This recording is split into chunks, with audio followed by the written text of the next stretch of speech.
The law tells us what to do and what not to do. It holds out rewards and punishments.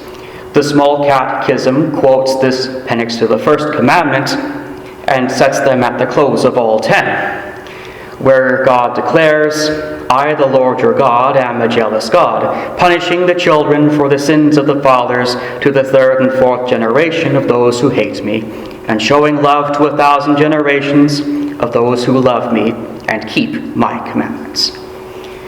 The catechisms, rightly so, apply this passage in terms of worldly rewards and punishments touching this life.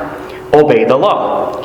And that is both the moral law as well as the civil laws under which we live.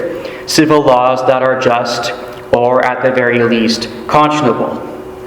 And if we do these things, generally, things will go well for you and for those around you. As touches our relation to God, though, it's quite a different story. None of us can keep the moral law, the unchanging will of God, satisfactorily, to put it mildly. Lex semper accusat. The law always accuses. It is like when Paul called out the Galatian heretics with these damning words. "You are severed from Christ, you who would be justified by the law. You have fallen away from grace." Harsher words can scarce be imagined.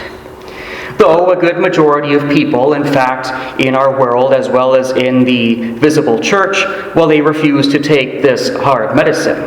They feel robbed of something, as our selfish, prideful human nature cannot help doing. And from the time of Jesus Christ our Lord, who has bequeathed to us the message that no one is justified by the law, but that every mouth is stopped, from Christ to St. Paul, to St. Augustine, teachers such as Vallia and Luther, well, down to our own day, sad to say. The people I've mentioned have been slandered and railed because, why? Because they admit the truth, that there is no everlasting reward attached to God's law. God didn't give his word of law as the way to save ourselves from everlasting suffering. Rather, he gave it to show what we couldn't do, to show how insurmountable the distance is between us and him.